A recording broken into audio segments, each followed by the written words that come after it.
بعث الإسلام بيعني وبيفترض مسبقا أن الإسلام قد مات.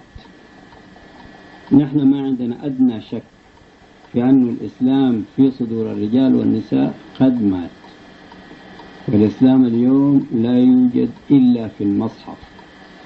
الناس يمارسوا في عبادات قشور من العبادة خالية من اللبة، ولذلك فعبادة من صيام ومن صلاة ومن حج، جميع أعمال في العبادة غير مؤثرة على أخلاقهم.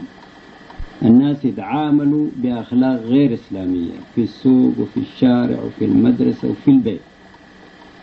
والإسلام يجب أن يكون في الصدور وأن يؤثر في العقول وفي القلوب، يكون منعكس في الأقوال وفي الأعمال، علم وخلق.